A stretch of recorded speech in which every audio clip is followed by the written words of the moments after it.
Part 1. Observing the physical condition. 1. Judge the centering of the design. The more centered the stamp is inside the white perforation border, the better. You want the stamp to have an overall balanced, neat look. 2. Turn the stamp over and look at the gum. Stamp gum is the glue that sticks the stamp onto paper. You'll want the gum to be as perfect as possible, with no skips or heavy creases. 3. Check for a stamp hinge. A stamp hinge is a small, transparent piece of folded paper coated in mild adhesive, sometimes glued on the back of a stamp and used to attach it to an album page. A stamp hinge will make the stamp less valuable, even after it's been removed. If your stamp has a stamp hinge attached, call a stamp dealer or expert before attempting to pull it off on your own, as you could damage the stamp further. 4. Look at the neatness of the perforations. Perforations are the small holes punched along the edges of a stamp that help you peel it away from the sheet. Some stamps will have more perforations or larger circles, but what matters most is that they have full teeth and clean holes. 5. Look for a cancellation mark. If a stamp has been used, it will be stamped with a cancellation mark over the design. The heavier the cancellation mark, the lower the value of your stamp. You want to make sure it doesn't blot or cover the stamp's design.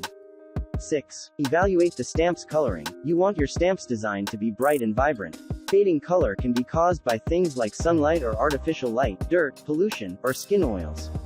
7. Determine the stamp grade. Based on the centering of the stamp design and the heaviness of the cancellation mark, you'll be able to get an idea of the stamp grade.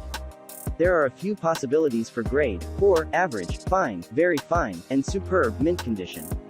Essentially, the worse the centering of the design and the heavier the cancellation mark on the stamp, the closer to a poor grade it will receive.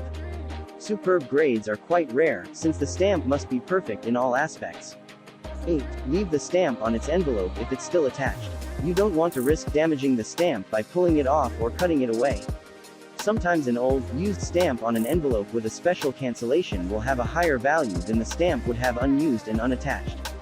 Ask an expert at a stamp show or get a professional appraisal to see if the stamp should be removed. Part 2. Determining history and rarity. 1. Figure out the age of the stamp. Easier said than done. You may be able to determine the age based on clues in the design. Look for historical events or figures, or try to pick out words on the stamp. Exact years are not typically printed on stamps, so it can be quite difficult to figure out exactly how old your stamp is. Head to an expert stamp dealer if you need extra help. The older the stamp is, the more valuable it will be, so it's worth the extra effort. Stamps printed within the last 70 years, even those in mint condition, probably won't be valued any higher than they were originally. 2. Determine the stamp's country of origin. As with the stamp's age, look for historical figures or events on the stamp, or words. Knowing the language can help you narrow down the country. A picture of Queen Victoria, for example, is probably from 19th early 20th century Great Britain, while a picture of the Hoover Dam may be mid-century American. 3. Identify the stamp with a reference book. Depending on your stamp, it might be easier to identify it before you try to determine the age and country of origin. After you've looked over the stamp's physical condition, you'll know enough about it to be able to find it in a reference book. American stamp collectors often use the Scott Specialized Catalog, now available in an e-book format as well, while British philatelists tend to use the Stanley Gibbons Catalog. Check out your local library to see what options you have. You can try looking at online resources and catalogs as well, but do so with a grain of salt. They may not be as accredited or accurate as reference books. 4. Determine the rarity of the stamp. The stamp's rarity will depend on its age and quantity in its initial print run. The rarer the stamp, the higher the value. Some stamp collectors even say that rarity is the single most important factor in determining stamp value, more than condition or age. Check in reference books or with a professional dealer to figure out the initial print run of your stamp. An old stamp won't necessarily be rare and valuable.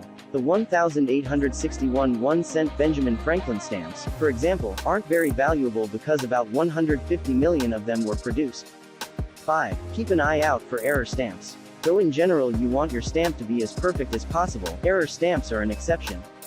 These rare stamps have an error in the design rather than the centering, perforations, etc.